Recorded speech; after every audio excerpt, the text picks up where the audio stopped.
राधा राधा राधा राधा राधा राधा राधा राधा राधा राधा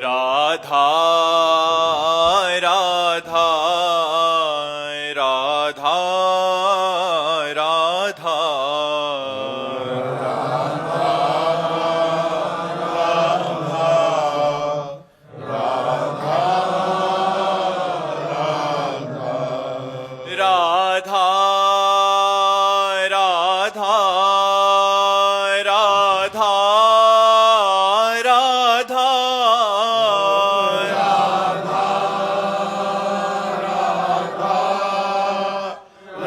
राधा राधा राधा राधा राधा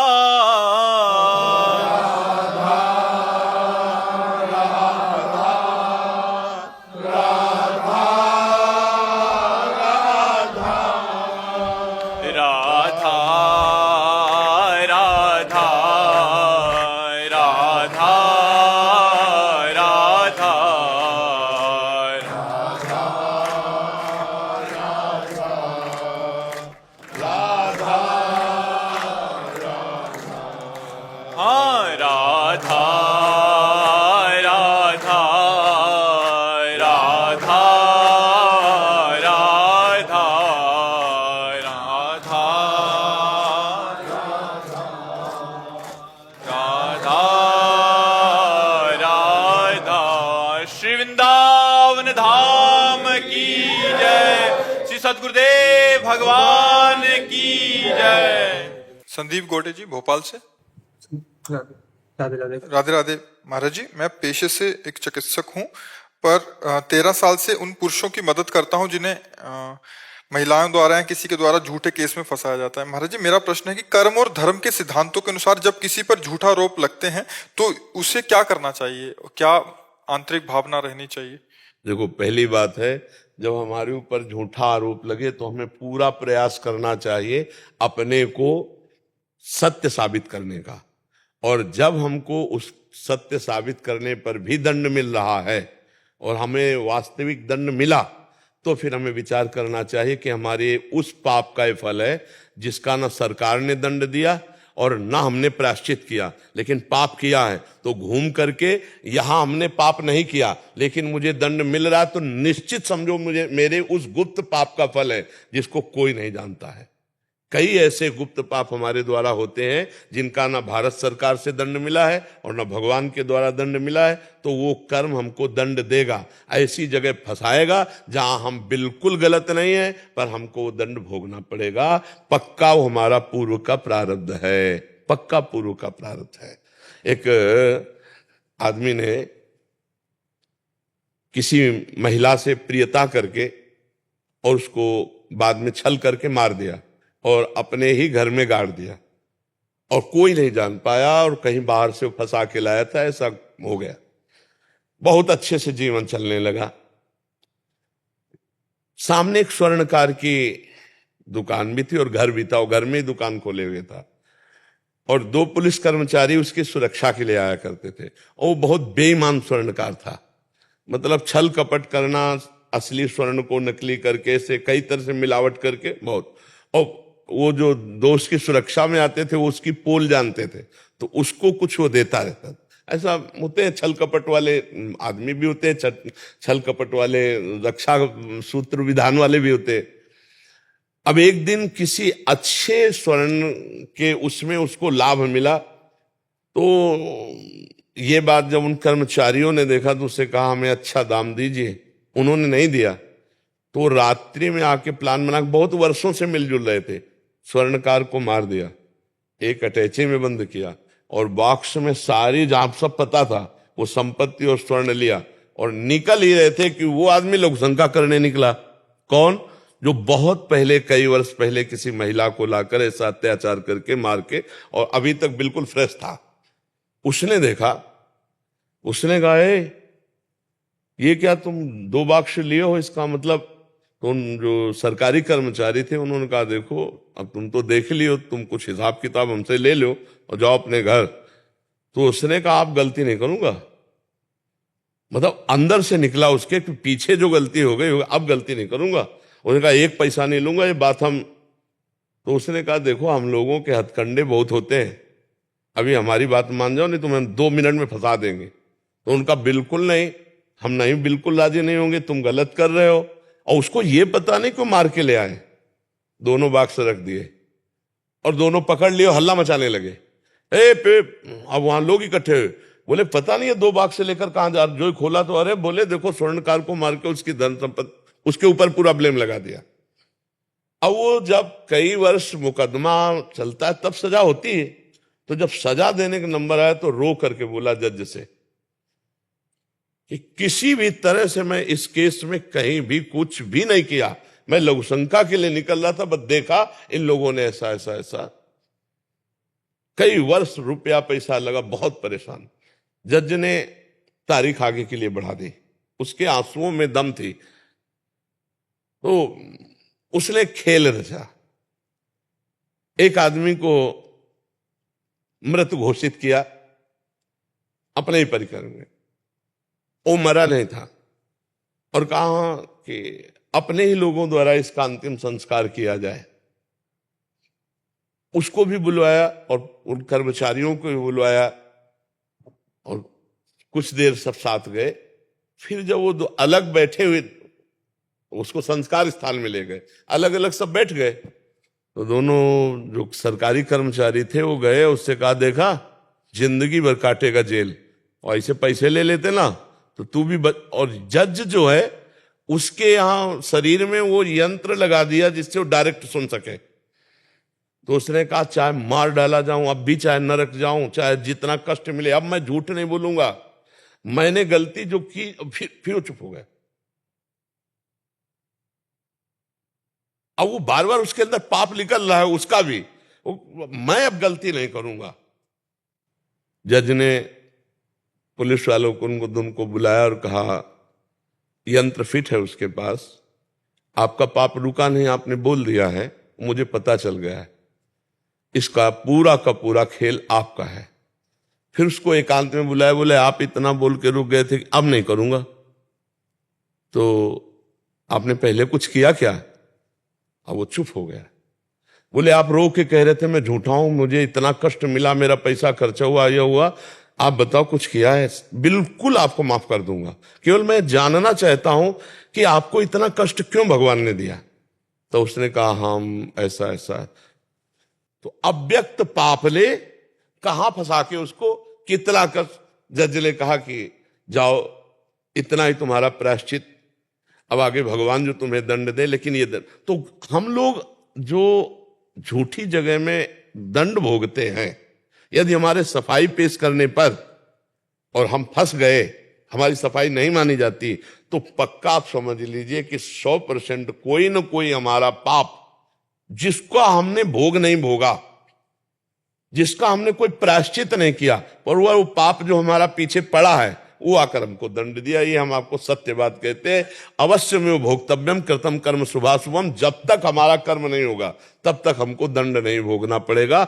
ऐसे बहुत से पाप अपने लोगों से हो जाते हैं जो गुप्त रूप से पड़े रहते हैं और हम उनका कोई प्रायश्चित नहीं करते। भ्रूण हत्या, गर्भ हत्या, व्यभिचार, कई ऐसे पाप पड़े होते हैं हमारे जीवन में जो हमारे अगला समय आने पर निर्दोष अवस्था में हमको दंड दे देते हैं, हमें फंसा देते हैं। आप समझ पा रहे हैं? तो हमें चाहिए कि फिर धैर्यपूर्वक भोगना चाहिए। गुरुजी मैं इन्हीं लोगों पे इन्हीं की हेल्प करता हूँ, इन्हीं का। अच्छी बात है, अच्छी बात है, अच्छी बात है। अगर निर्दोष को बचा सके अच्छी बात है, लेकिन अगर वो भोगला है तो आप बचा भी नहीं पाएंगे, फंस जाएंगे। नहीं फंस जाते? सबको तो नहीं बचा पाते होंगे, है? हाँ, उनका भोग है तो फिर उनको भोगना पड़ेगा। आप चाहे जितना उनको निर्दोष साबित करें, अवश्य में भोक्तव्यम कृतम कर्म शुभाशुभम। जी विनय कुमार जी। राधे राधे श्री हरिवंश। राधे राधे महाराज जी। महाराज जी मैं प्रधानाचार्य हूँ एक स्कूल का। महाराज जी मैं पिछले 2 साल से आपका सत्संग, एक एकांतिक वार्तालाप और प्रार्थना सभा में अपने स्कूल में बच्चों को भी सुनाता हूँ। सच्चरित्र भगवत भक्ति और प्रेरणादायक कहानियां। महाराज जी, प्रार्थना सभा अपने स्कूल में जो अच्छी अच्छी बातें बच्चों को बताता हूं वो बहुत जल्दी भूल जाते हैं बच्चे। इसके लिए मैं क्या करूं कि स्कूल के बच्चे भागवतिक व अच्छे चरित्रवान बने लंबे पहली समय बात तक? तो आपको धन्यवाद कि आप बच्चों के भविष्य के लिए उनमें अध्यात्म बीजारोपण कर रहे हैं, क्योंकि आधुनिक पढ़ाई बच्चों को नहीं संभाल पाएगी। आधुनिकता उनको रजोगुण में ले जाएगी, और रजोगुण में व्यसन, व्यभिचार, हिंसा यही बढ़ते हैं। सो हमारे बच्चों में बहुत बढ़ रहे हैं। व्यभिचार बढ़ रहा है, व्यसन बढ़ रहा है, नशा, और हिंसात्मक वृत्तियां बढ़ रही, नाक में गुस्सा, ऐसा। तो अध्यात्म के बिना जीवन शैली नहीं बदली जा सकती, और अध्यात्म में प्रत्येक जीवन की पहली सीढ़ी है ब्रह्मचर्य। जैसे हम गृहस्थाश्रम की तरफ जाते हैं तो ब्रह्मचर्य, गृहस्थ, वानप्रस्थ, सन्यास, ये 4 आश्रम है। तो ब्रह्मचर्य से ही पढ़ाई, ब्रह्मचर्य से ही नैष्ठिक ब्रह्मचर्य और सन्यास, सब कुछ ब्रह्मचर्य से ही है। आज हमारे बच्चों में ब्रह्मचर्य की बहुत कमी हो रही है। छोटे छोटे बच्चों में गंदी बातें मोबाइल के संग से और विद्यार्थियों के संग से ऐसी आ गई हैं जो बहुत ही भयानक दोष है। उसमें किसी दूसरे के संसर्ग की जरूरत नहीं, वो अपने हाथ से अपना नाश कर रहे हैं। ऐसे बहुत से विद्यार्थियों से हमारा संभाषण हुआ जो इस रोग के शिकार हैं। अपने हाथ से अपना पतन ब्रह्मचर्य करना बहुत बुरी तरह बच्चों में फैल गया है। ये मतलब बहुत बुरी तरह फैल गया है, और इसका सपोर्ट डॉक्टर भी कर रहे हैं, और कुछ फिल्में और कुछ ऐसी वेब सीरीज आज बनी हुई हैं जिनको बच्चे देखते हैं तो उनको लगता है कोई बुरी बात नहीं है, और जबकि उनके नाश का प्रथम कारण यही है। ब्रह्मचर्यहीनता से उत्साह नष्ट हो जाता है, स्मृति शक्ति नष्ट हो जाती है, शरीर में बहुत जगह पीड़ा उत्पन्न हो जाती है, प्रमाद स्थिति आ जाती है, आलस्य बहुत बढ़ने लगता है, और नाना प्रकार के चिंतन, जिसे ओवर थिंकिंग कहते हैं, वो बढ़ने लगता है। अब ये बच्चे ब्रह्मचर्य रहें तो कैसे रहें, क्योंकि ब्रह्मचर्य रहने का जो मूल है वो आहार शुद्धि, देखना शुद्ध, सुनना शुद्ध, बोलना शुद्ध, जो पवित्र देखना है। तो अब पवित्र देखने में तो बहुत कम वृत्ति लगेगी, जब मोबाइल है तो अपवित्र ही देखने का मन करेगा। कोरोना से पहले महाराज जी हम लोग मना करते थे मोबाइल को हाथ मत लगाना जी, पर कोविड में ऑनलाइन क्लास के लिए उनको बार बार कहना पड़ा तो मोबाइल पे आओ, हाँ। मोबाइल पे आओ। वैसे मोबाइल भी बच्चों के पास आ गया। हाँ, मोबाइल मतलब दोष नहीं है, मोबाइल में गुण भी है। तो मोबाइल को जो दोष क्षेत्र है, मोबाइल में जो दोष क्षेत्र है उसे न बच्चे देखें, ऐसा आप उनको पुष्ट करें। तो आहार शुद्धि, देखना शुद्ध और बोलना शुद्ध और सुनना शुद्ध, तो ब्रह्मचर्य ठीक हो जाएगा। और ब्रह्मचर्य ठीक तो फिर सब ठीक हो जाएगा। जो भूलने की आदत है वो स्मृति शक्ति ह्रास है, और जिसका ब्रह्मचर्य नष्ट होता है उसमें स्मृति शक्ति नहीं होती। अच्छी बातों को जल्दी भूल जाते। हाँ, स्मृति शक्ति नष्ट हो जाती है। प्रायः बच्चे ब्रह्मचर्यहीन हो रहे हैं। मतलब 1000 बच्चों में 2-4 बच्चे होंगे जो ब्रह्मचर्य का महत्व रखते हो, नहीं तो 1000 बच्चे में हर बच्चा ब्रह्मचर्यहीन हो रहा है, वो चाहे बच्चा हो चाहे बच्ची हो। और ब्रह्मचर्यहीनता में बहुत तरह के दोष आ जाते हैं। हृदय में बेमतलब की घबराहट पैदा हो जाना, बेमतलब का नकारात्मक चिंतन आना, इतना गाढ़ नकारात्मक चिंतन आ जाना जिसे डिप्रेशन कहते हैं, वो बहुत तरह की हानियां हैं। विश्वास खत्म हो जाता। हाँ, वही कह रहा हूँ, बहुत तरह की हानियां हैं। तो आप क्लास दीजिए बच्चों को, जैसे सत्संग सुनाते हैं महाराज जी, प्रार्थना सभा होती है सुबह। अच्छा, उसमें मैं 5-7 मिनट का 10 मिनट का स्पीच देता हूँ प्रतिदिन सभी बच्चों को जी। और कुछ बच्चे वैसे हैं जो बिल्कुल ही उस तरह के उदाहरण है, उनको अलग से भी बिठा के हाँ जी, पर ब्रह्मचर्य पर जरूर दीजिए, उस पे जोर देते। हाँ, और सच्चरित्र, ब्रह्मचर्य, भोजन और ब्रह्मचर्य। और अगर 5 मिनट 10 मिनट वो नाम जप करने लगे तो बुद्धि शुद्ध बहुत जल्दी हो जाए। जो नाम प्रिय हो वो जरूर नाम जपना चाहिए, जैसे राधा राधा, राम राम, कृष्ण कृष्ण, हरि हरि। अब स्कूल में तो कहते हैं बच्चा, सभी धर्मों के बच्चे हैं तो मैं उनको कहता हूँ कि आपके जो प्रभु हैं हाँ हाँ उनका स्मरण करिए। हाँ, ऐसे ही कम से कम एक दिन मंदिर या अपना जहाँ भी उसमें जरूर जाइए। जी, खास बात है मंदिर का भाव आ जाना, अंदर भागवतिक भाव आ जाना। अपने माता पिता को भगवान मान करके यदि उनके चरण छुए जाएं, वहीं से उसका काम बनने लगेगा। माता पिता भगवान का स्वरूप है, तो उत्तम शिक्षा बच्चों को दीजिए। आप भी सत्संग सुनिए, शास्त्र स्वाध्याय कीजिए, और उत्तम से आहार शुद्धि, सत्व शुद्धि। अगर भोजन शुद्ध है ना तो उनकी बुद्धि शुद्ध होगी, और बुद्धि शुद्ध है ना, ब्रह्मचर्य ठीक है ना, तो आप जो बोलोगे वो उनके दिमाग में एकदम स्मरण में आ जाएगा। और फिर हमारे यही बच्चे राष्ट्र सेवा में आते हैं। स्कूल में 1000 बच्चे पढ़ रहे हैं, उनमें कौन सा मुख्यमंत्री बनेगा, कौन सा एमएलए बनेगा, कौन सा सांसद बनेगा, कौन बच्चा हमारे देश के किस काम में आवे। तो ये हमें ध्यान रखना है कि यही हमारे देश के भविष्य है, तो इनका चरित्र अच्छा हो। आज हम बहुत घबराहट से कहते हैं कि हमारे नवीन पीढ़ी का चरित्र बहुत डगमगा गया है, बहुत चरित्रहीनता आ रही है। उसका महत्व ही नहीं बच्चे समझ रहे। जो चरित्रहीनता है, ये नहीं समझ रहे कि चरित्र रखने में क्या है और चरित्रहीनता में क्या है। हाँ, चरित्रहीनता पूरे जीवन को बर्बाद कर देती है, बहुत बुरी तरह परिवार दुखी होता है, और वो बच्चे भी अंततोगत्वा परिणाम में बहुत दुखी होते हैं जो चरित्रहीन होते हैं। तो आप गुरु हैं उनके, तो आप चरित्र पर, भोजन पर और माता पिता की आराधना पर, बच्चे माता पिता की आराधना करें। सबसे पहले भगवान माता पिता हैं, उनकी आराधना करें। इसलिए मैं माता पिता को भी बोलता हूँ कि आप भी अपने बड़ों का या आपके घर उनका बिल्कुल। चरण स्पर्श करें, बिल्कुल, तभी बच्चे आपके करेंगे, संस्कार तभी बनेंगे। बिल्कुल बिल्कुल। और माता पिता भी आजकल बड़े मस्त हो रहे हैं, वो अपने मनोरंजन के आगे बच्चों के जीवन को समझ ही नहीं रहे। हाँ, इसीलिए बहुत सी हानियां हो रही हैं, पर प्रयास से सफलता मिलती है। 1-2 बार भले हम असफल हो जाएं, मान लो हम 100 को उपदेश कर रहे हैं, जैसे हम हर परिस्थिति में सेवा में उपस्थित हैं, तो उसका हमारे देश पर प्रभाव पड़ रहा है, हमको पॉजिटिव उत्तर मिल रहे हैं। ऐसे नौजवान भाई आते हैं कि हम 20-20 वर्ष से मदिरापान और मांस खाना ये सब करते थे, हमने छोड़ दिया। तो प्रयास में सफलता मिलती है, ऐसा नहीं कि सफलता न मिले। तो आप प्रयास करेंगे, परसेंटेज जरूर मिलता। हाँ, आप प्रयास करेंगे तो उसमें हो सकता है कि 10-5 ना सुधरे, लेकिन 80 सुधर सकते हैं। इसलिए प्रयासरत रहिए, और आप भी भगवान का नाम जप कीजिए, क्योंकि नाम जप से आपकी वाणी में पावर आएगा और वो सब पर प्रभाव डालेगी।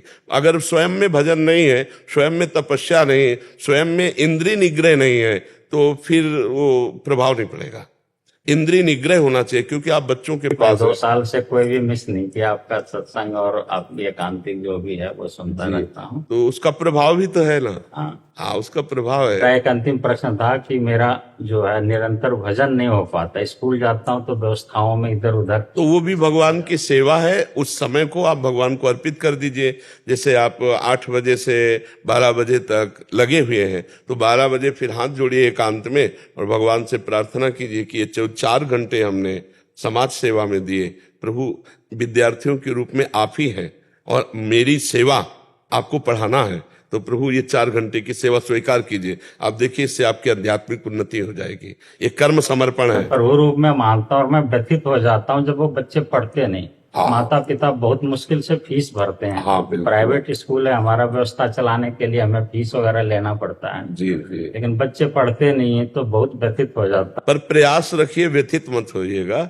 हाँ, अब कर्मण्येवाधिकारस्ते मां फलेषु कदाचन। आपका प्रयास जोर का रहेगा ना, तो जरूर सफलता मिलेगी। और फिर जो कुमार्गगामी है उनको नहीं बदला जा सकता, क्योंकि वो कुमार्गगामी अगर बदलना अपने को चाहे तो बदला जा सकता है, लेकिन वो कुमार्गगामी नहीं वो आप पर प्रहार कर सकते हैं। 4 बच्चे मिलकर आपका विरोध कर सकते हैं, क्योंकि वो कुमार्गगामी है। तो आपको उद्विग्न नहीं होना। भगवान का बगीचा है, अगर आम जैसे सुंदर पेड़ है, सुंदर और तो फिर बम्बूल जैसे भी हैं, उनके बगीचे में सब है नहीं। हमें मानना है कि भगवान की सृष्टि है, कुछ देव प्रकृति के है तो कुछ राक्षसी प्रकृति के भी है। हम उपाय करेंगे कि उनके स्वभाव को बदले, और नहीं बदल पाते तो फिर भगवान पर छोड़ देते हैं, पर प्रयास करते रहते हैं। प्रयास हमारा। हाँ, कर्मण्येवाधिकारस्ते मां फलेषु कदाचन। हम फल की इच्छा ना करें, यद्यपि फल की इच्छा तो करेंगे ही, कि ये बहुत अच्छे बने, लेकिन अगर हम केवल ऐसे ही भाव रखेंगे तो हम निराश हो जाएंगे और हमारे द्वारा जो दैवी संपदावान बच्चे हैं उनको लाभ मिलता है, जब हम ही उदास निराश हो जाएंगे तो उनको लाभ नहीं। हम उत्साह संपन्न रहें, और जो नहीं सुधरते हैं तो भगवान के ऊपर छोड़ देते हैं, प्रयास हमारा, कर्मफल भगवान के ऊपर। और जो समय आप पढ़ाई का देते हैं वो भगवान को अर्पित कर दीजिए, तो वो भी भजन आपका बन जाएगा। गुंजेश दिनकर जी, पटना बिहार से। राधा वल्लभ श्री हरिवंश महाराज जी, योग मार्ग के षटकर्म जैसे आसन, मुद्रा, प्रत्याहार, प्राणायाम, ध्यान योग, समाधि योग आदि क्रियाओं का हमारे आध्यात्मिक जीवन पर क्या प्रभाव है? अरे बहुत बड़ा प्रभाव है। इसी से तो हम परमात्मा प्राप्ति करते हैं। जैसे यम, नियम, प्राणायाम, प्रत्याहार, ध्यान, धारणा, समाधि। समाधि होता है परमात्मा में स्थिति। तो जब हम सत्य, अहिंसा, आस्ते, अपरिग्रह, ब्रह्मचर्य, जो यम नियमों में है ना, इनको धारण करते तो हम में दिव्यता आती है। जैसे ब्रह्मचारी है उसमें एक दिव्यता होगी, जो सत्य बोलता है उसमें दिव्यता होगी, जो अपरिग्रह किसी दूसरे का दान नहीं लेता है, आस्ते जो किसी की चोरी नहीं करता है, चोरी न करना, किसी से दान न लेना, सत्य बोलना, धर्म पूर्वक कमा करके खाना, और ब्रह्मचर्य पूर्वक रहना। गृहस्थी में भी है तो अपने मर्यादा के अनुसार रहना। और आसन जैसे सिद्धासन, पद्मासन, इन आसनों पे बैठने से दिव्यता होती है, दिव्य शक्तियां जागृत होती है। कभी बैठे हो सिद्धासन, पद्मासन, जानते हो? अब जब शुरुआतें नहीं पता है तो कैसे पता चलेगा? जब आप 2 घंटे 3 घंटे बैठो पद्मासन, सिद्धासन में, फिर आपको पता चलेगा कि योग क्या होता है। हड्डी हड्डी टूटती है, और उस कष्ट को सहते हुए चित्त वृत्ति को परमात्मा में लगाना, परमात्मा प्राप्ति के लिए। सब दिव्यताएं योग में, सिद्धियां भी हैं, बहुत सी सिद्धियां हैं। और ये सब कुछ न कर पावे तो पवित्र आहार करे और पापाचरण ना करे और राधा राधा नाम जप करे, सब हो जाएगा। जो योग से, वही भगवान के भजन से होता है। भगवान कैसे हैं? तेसाम सतत युक्तानाम भजताम प्रीति पूर्वकम ददामि बुद्धि योगम तम येन माम उपयांति। जो प्रेम पूर्वक मेरा भजन करता है, मैं उसकी बुद्धि को योग करा देता हूं। भगवान योग करा देते हैं, भगवान बुद्धि में आके विराजमान हो जाते हैं। इसलिए बहुत सरल मार्ग और बहुत सहज है और परम सत्य है कि हम पापाचरण ना करें, पवित्र भोजन पाएं जिससे हमारी बुद्धि शुद्ध रहेगी, और नाम जप करें, बढ़िया हो जाएगा। कोई नशा करते हो? अच्छा, कोई गंदा आहार करते हो? मांसाहार छोड़ दिया, पहले करता था। हाँ पहले, चलो अब मत करना। कोई गंदा आहार मत करना, कोई नशा मत करना, और नाम जप करना। और दूसरों का उपकार करो, जवान शरीर है, दूसरों की सेवा करो, वयोवृद्धों की सेवा करो। किसी की सेवा मिल जाए, अपने माता पिता या किसी की भी सेवा से बहुत जल्दी लाभ प्राप्त होता है। तो जो योग है वो करने का समय तो नहीं रह गया है, क्योंकि कलिकाल है। इतना आहार शुद्ध नहीं कि चित्तवृत्ति का निरोध करके परमात्मा में लगाओ 4-4, 6-6 घंटे सिद्धासन या पद्मासन में बैठे।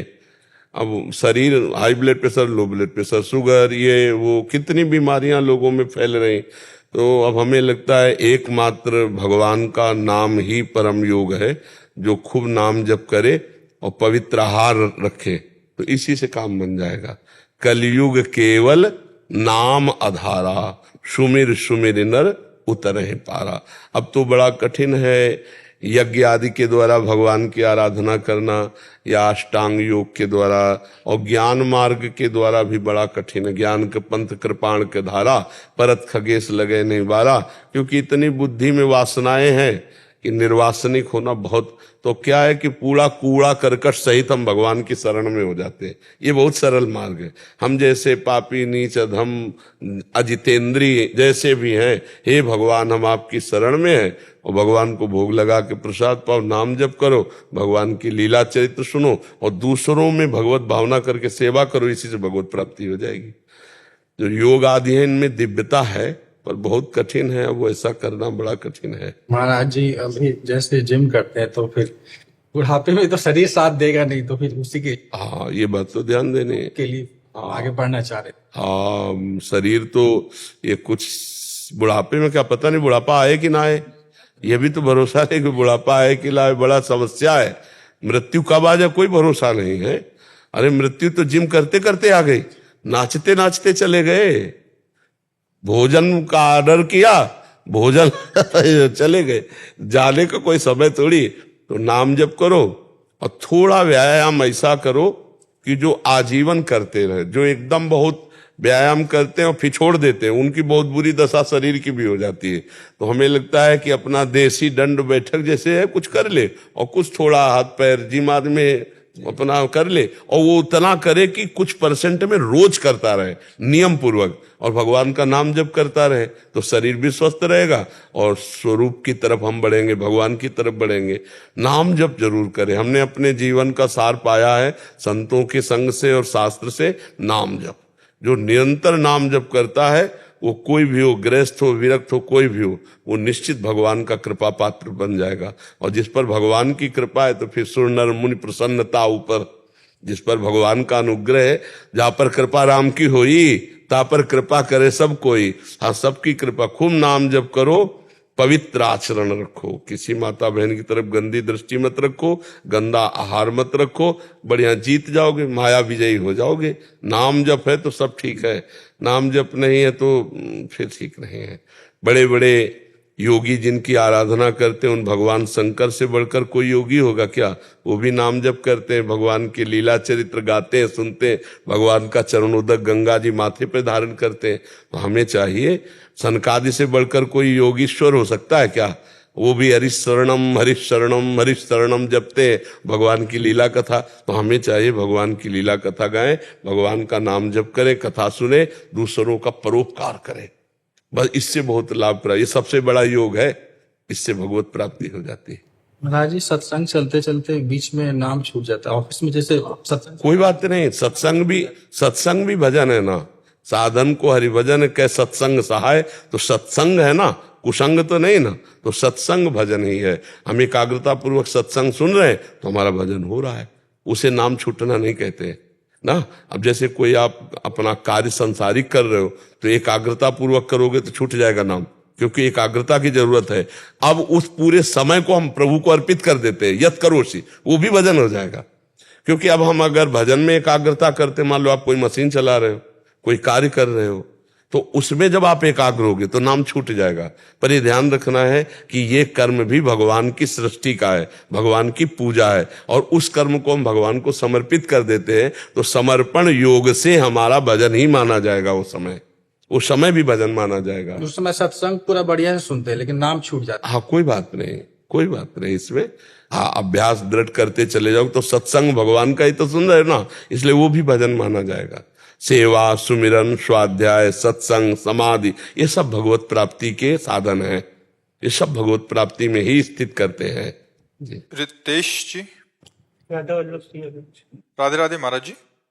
महाराज जी, मैं YouTube के माध्यम से आपका सत्संग पिछले 8 महीनों से सुन रहा हूँ। आपके प्रवचन द्वारा पता चला कि नाम जप, संतों का समागम, भक्तों के संग की महिमा आपने बताया कि बिन हरि कृपा मिले नहीं संता। तो हरि की कृपा कैसे हो कि निरंतर संतों का प्रत्यक्ष समागम मिलता रहे? संत गुरुदेव, तो अभी हरि की कृपा नहीं मान रहे क्या? भाई आज मुझे बहुत बड़ी कृपा होगी। पहली कृपा हुई मानव देह, पहली कृपा हुई हमें जो मनुष्य शरीर मिला। कबहू का करी करुणा नर देही, देत ईस बिनु हेतु सनेही।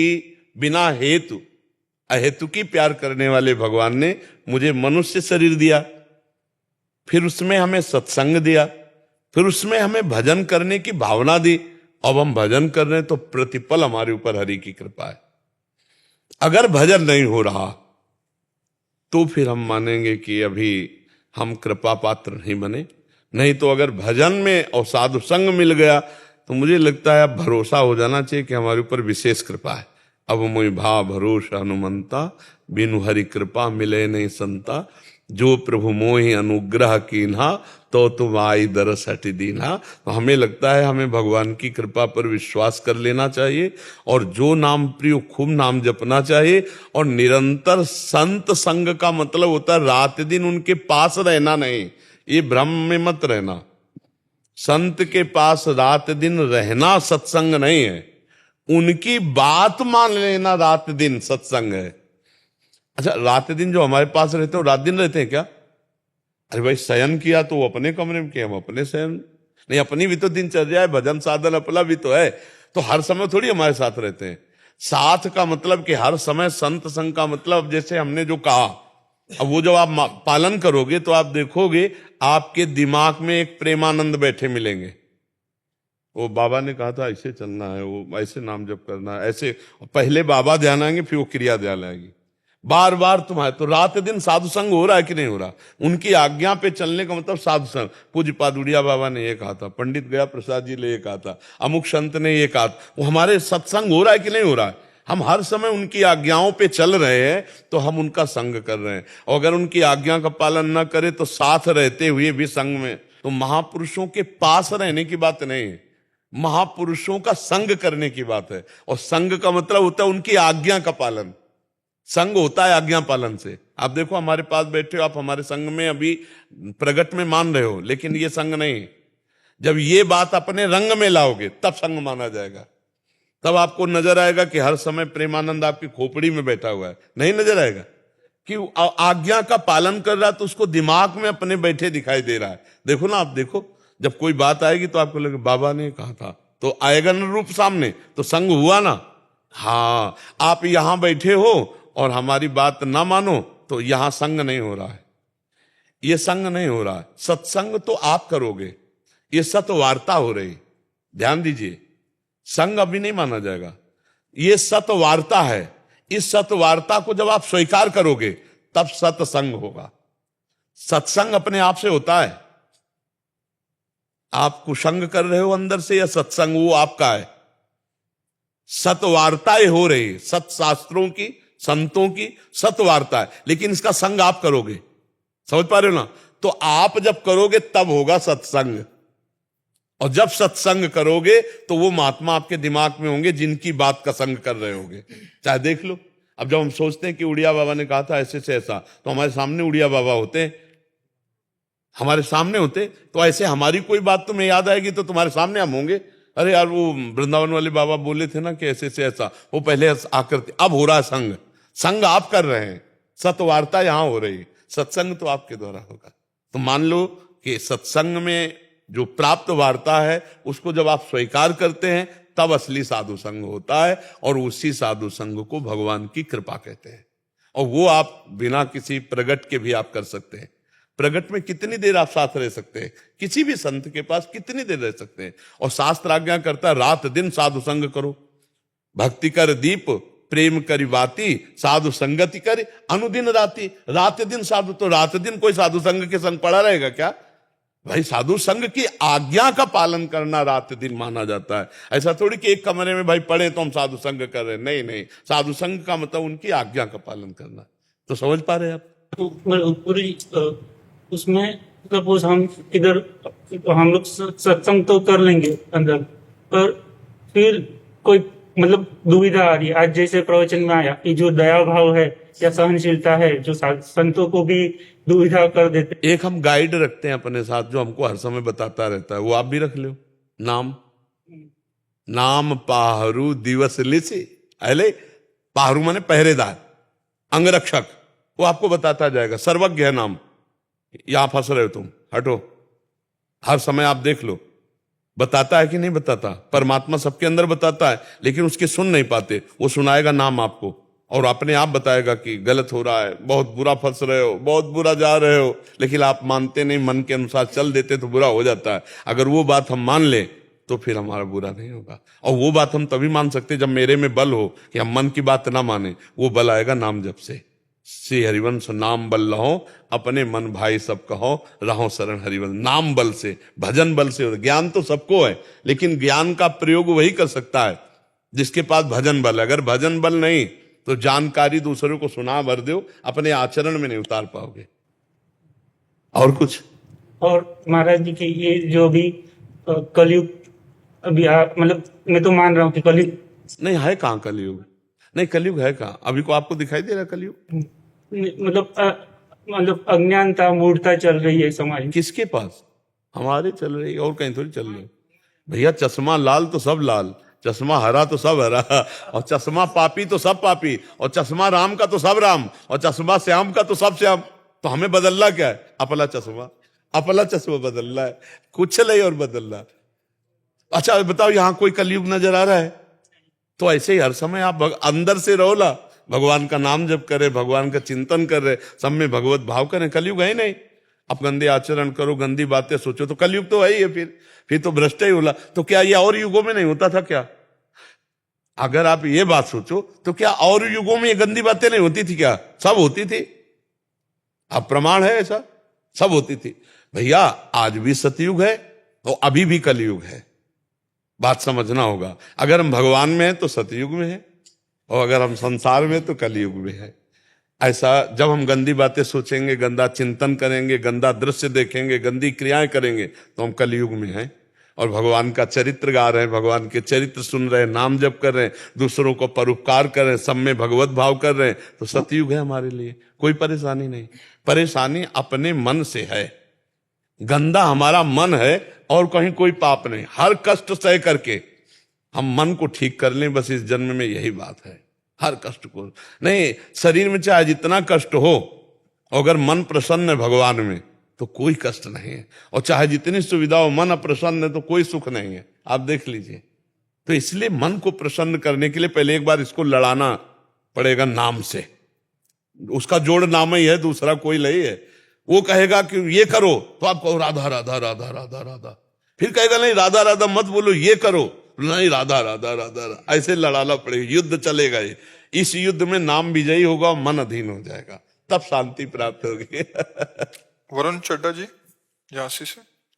राधा वल्लभ श्री हरिवंश महाराज जी, महाराज जी इनका एक भाव था कि इनके दोस्त हैं जो वो वृंदावन, बांके बिहारी जी और गोवर्धन, बरसाना आदि की परिक्रमा करते रहते हैं समय समय पर, बट वो लोग मांस, मदिरा, मछली आदि का भी सेवन करते हैं। तो महाराज जी ये पूछना चाह रहे हैं कि जो तीर्थ स्थलों पे धर्मार्थ कार्य करते हैं हर महीने, क्या उनको इसका पुण्य प्राप्त होगा? पुण्य प्राप्त होगा, पर जो लाभ मिलना चाहिए वो नहीं मिलेगा। पुण्य तो जैसे आप देखते हो कि एक आदमी बहुत पाप कर रहा है और बहुत सफल है, हर तरह से उससे सुखी, तो उसका पुण्य काम कर रहा है। अभी वर्तमान की खेती जो पाप है वो जमा हो रही है, और जब उसका पुण्य काम करना बंद कर दे, खत्म हो जाएगा, तब उसका सर्वनाश हो जाएगा। तो हमें लगता है कि जैसे वो मांस खाते हैं, मदिरा पीते हैं या गंदे आचरण करते हैं, और ये तो इसका लाभ नहीं मिलेगा। जो इनको लाभ मिलना चाहिए वो नहीं मिलेगा।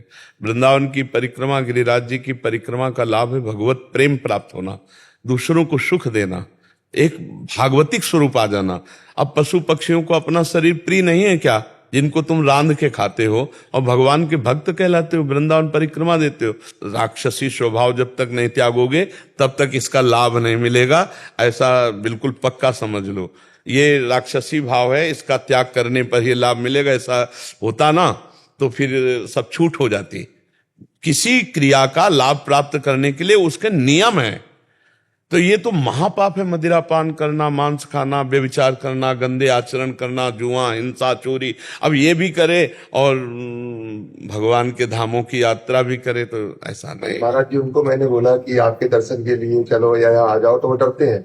हाँ, इसीलिए मैं उनकी ना प्रवचन सुनूंगा ना उस गली में आऊंगा, क्योंकि मेरी मदरा छूट जाएगी, मेरी माँ छूट जाएगी। मैं मतलब कि यूट्यूब पे भी महाराज जी को नहीं देखूंगा धोखे।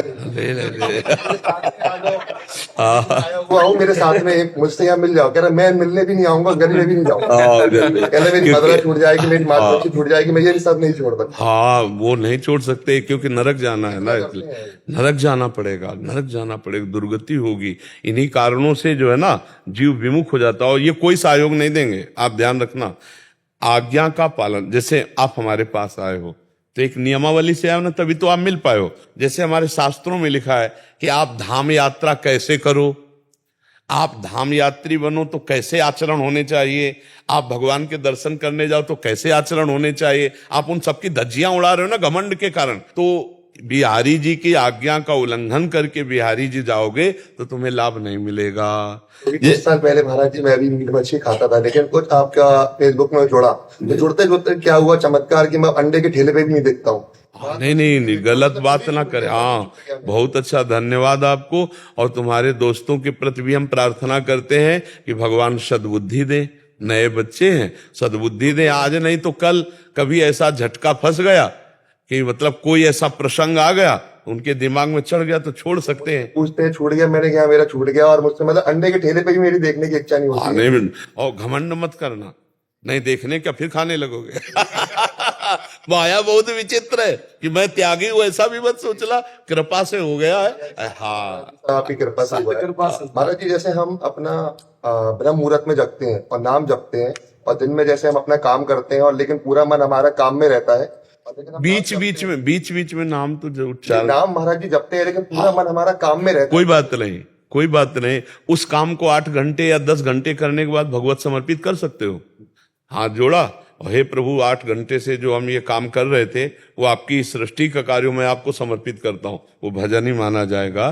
कर्म समर्पण भगवत प्राप्ति करा देता है।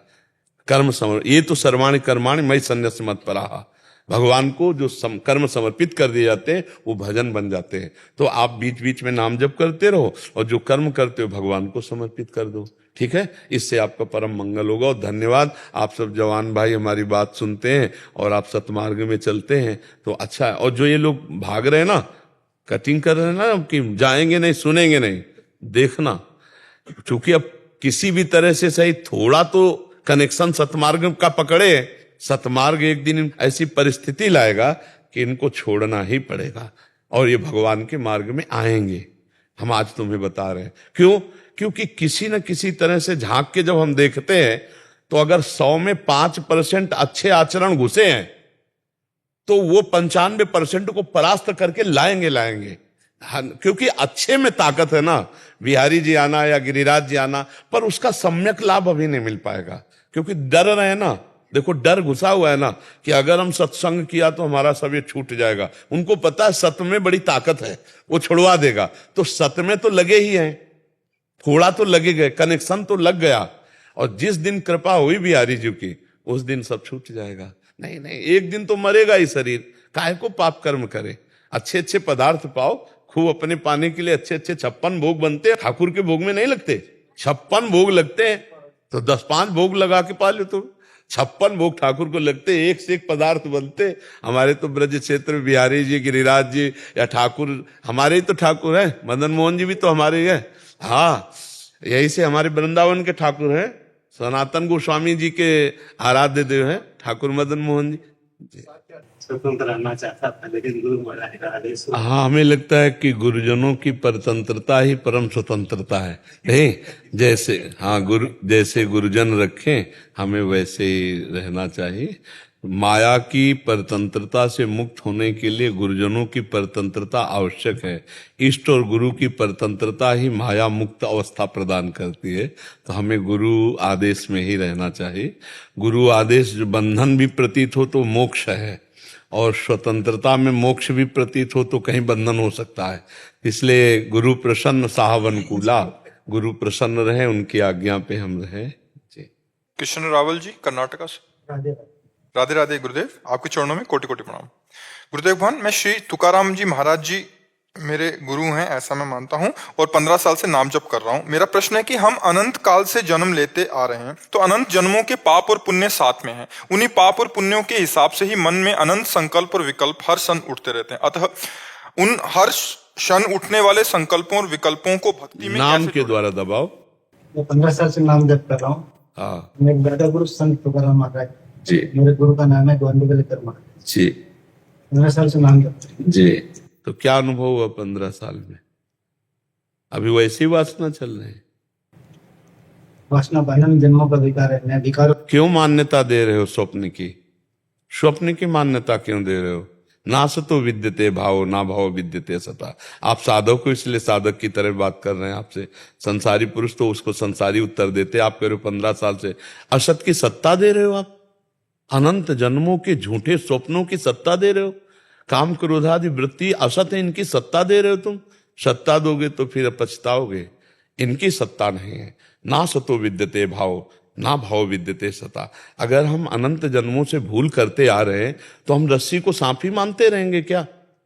जब आज हम समझ पा रहे हैं कि ये रस्सी है, तो हम उसको कह दें अनंत जन्मों से हम सांप मानते चले आ रहे हैं, इसलिए हमारा मानना ही पड़ेगा कि सांप है। अरे एक बार हमारा प्रकाश गया और जब हमने देखा ये रस्सी है, तो भ्रम मिटना चाहिए कि नहीं मिटना चाहिए? तो आज आप स्वीकृति किए हो अनंत जन्मों के दुष्कृतों की, इसलिए वो आपके पीछे पड़े, क्योंकि स्वीकृति किए हो। स्वीकृति छोड़ दो, तुम ना कभी दुष्कृति थे, ना हो और ना हो सकते हो। भगवान के अंश हो कि नहीं, मानते हो ना? तो चैतन्य अमल सच्चिदानंद है नहीं तुम्हारा स्वरूप, भले नहीं जानते, लेकिन शास्त्र सम्मत निर्विकार है। तो विकार किसने पकड़ रखा है? आपने पकड़ रखा है। विकारों ने तो आपको नहीं पकड़ा ना, तो आप उन्हें छोड़ दीजिए ना, स्वीकृति हटाइए।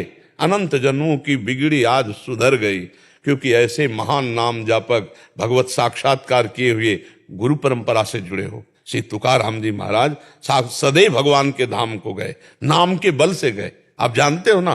तो फिर आप स्वीकृति इनकी दो कि उनकी दोगे?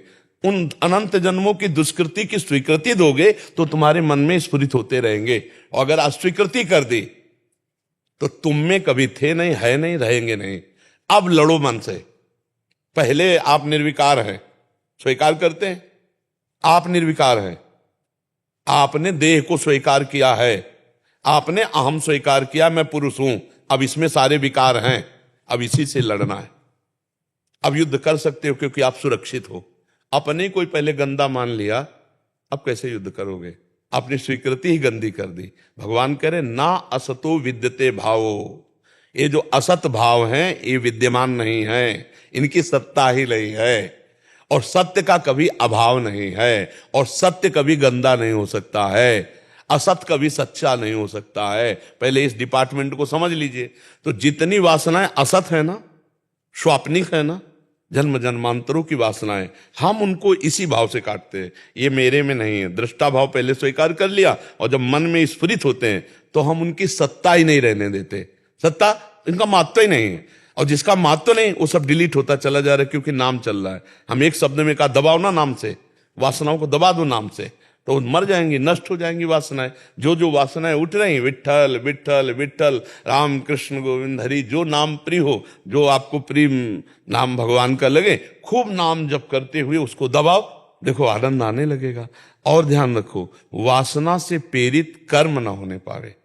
अगर वो कर्म होगा तो फिर जैसे हम मटकी में जल डालते हैं और 2 4 5 छेद हैं तो कभी भरेगी नहीं, तो आपको भगवदानंद नहीं मिलेगा। जैसे आपको 15 वर्ष हो गए लेकिन भगवदानंद नहीं मिला, ना मिलने के कारण वही बार बार पुनरावृत्ति विषयों की हो रही है और बार बार भजन की हो रही पुनरावृत्ति, दोनों चल रहे हैं। भजन भी चल रहा है और विषय भी चल रहा है, इसलिए अनुभूति एक की होगी, चाहे वो विषय को देखो और चाहे वो परमात्मा को देखो। तो पूर्व संस्कार को आप इतना जोर दिए हुए हैं कि आप विषय की देख रहे हैं, परमात्मा की नहीं। तो अब इस त्रुटि को संभालो, अभी आनंद आने लगेगा।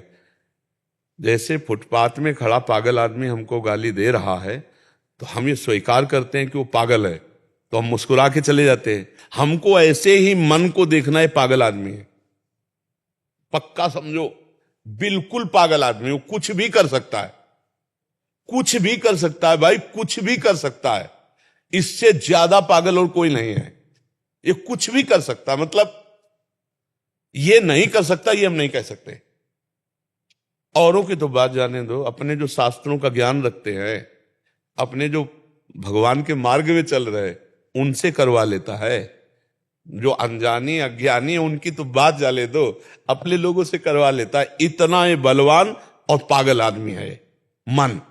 अब इस पागल को एक ही संभाल सकता है, जिसके हाथ में डोर है, भगवान। गोस्वामी तुलसीदास जी कहते हैं, हौ हार्यो करि जतन विविध विधि, अतिशय प्रबल अजय, तुलसीदास बस होए तबे जब प्रभु पेरक बरजय। तो हम भगवान का नाम जप करते हुए प्रार्थना करें कि इस मन को संभाल दो, ये विषयों की तरफ न जाकर आपके चरणों में लगे। बार बार प्रार्थना करें और विषयों का महत्व ना रखें। हमारे हृदय में भगवान से ज्यादा महत्व विषयों का है।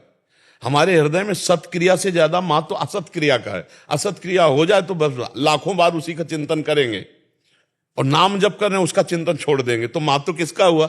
असत का हो गया ना। जब सत का महत्व होगा तब असत मिट जाएगा। असत की सत्ता ही नहीं है, सत है। ये मात्रा स्पर्शास्तु कौन्ते शीतोष्ण सुख दुखदा, ये आगमा पाइनो अनित्यास, तास्ति तिक्षस्व भारत। ये गर्मी सर्दी अनुकूलता प्रतिकूलता काम क्रोध लोभ आदि विकार ये आने जाने वाले हैं, आप आने जाने वाले नहीं हो, आप सच्चिदानंद हो। तो इनको छोड़ना पड़ेगा। आपने पकड़ रखा है। आपके सामने जैसे बाजार की हर वस्तु आती है तो कोई वस्तु आपको पकड़ती है क्या? आप जिसको पकड़ोगे उसको पकड़ लोगे। तो ऐसे ही आपके हृदय में अभी बाजार लगी हुई है, काम क्रोध लोभ मोह मद मत्सर हर चीज पेश कर रहे। अब उसको आप क्या स्वीकार करते हो? बस ये बात है। आप कोई ना स्वीकार करो तो पूरी बाजार घूम जाओ, आपकी जेब में कुछ नहीं आएगा, और जो खरीदोगे जो स्वीकार करोगे वही आ जाएगा। ऐसे ही आपके हृदय का संसार है एक, उस संसार में आप क्या स्वीकार करते हो? यदि भगवान का महत्व है और नाम जप कर रहे हो तो पूरी बाजार में हम चले जा रहे हैं, दिखाई सब कुछ दे रहा है कि हमारे मन में ये गंदी बात आई, ये आई, ये आई, ये आई। उसको इस तरह देखा जाता है जैसे हम बाजार में घूम रहे हैं। हम भजन करते हुए अपने नाम को संभाल लें, सब कटता चला जा रहा है, वो सब मिटता चला जा रहा है। चूंकि अनंत जन्मों से वही बार बार आता रहा है, इसलिए वो बार बार वैसे ही आएगा। तो हमें लगेगा वही पुराना वाला है, पुराना वाला तो डिलीट हो गया, ये भरा हुआ और निकल रहा है, गंदगी निकल रही। जहां मन निर्मल हुआ भगवदानंद आ जाएगा। दूसरी बात, जो 15 वर्ष से नाम जप कर रहे हैं वो अविनाशी है, मिथ्या तो होगा नहीं। तो हमको विश्वास करना है कि जितनी अनंत जन्मों के कर्म थे वो सब मिथ्या हैं, और नाम ये सत्कर्म ये अविनाशी है, ये हमें फल दे के रहेगा, ये भगवत प्राप्ति करा के रहेगा। इसलिए थोड़ी निश्चिंतता, थोड़ा बेपरवाही लाते हुए इधर से आप हटाइए चित्तवृत्ति और प्रभु की तरफ जोड़ दीजिए। है कठिन पर असंभव थोड़ी है। कारण शरीर में रहते हैं ना, अहम में कारण शरीर स्वभाव में होता है, कारण शरीर को स्वभाव कहते हैं। लेकिन ये रहते हैं अंतःकरण के अहंकार में। अंतःकरण में 4 धर्म है ना, बुद्धि मन चित्त और अहंकार। इसी देहाभिमान में सब कुछ रहता है, देहाभिमान में सारे विकार रहते हैं। तो देहाभिमान जहां निर्मल हो जाएगा भगवान की शरण में, तो फिर भगवत यही ब्रह्म स्वरूप हो जाएगा।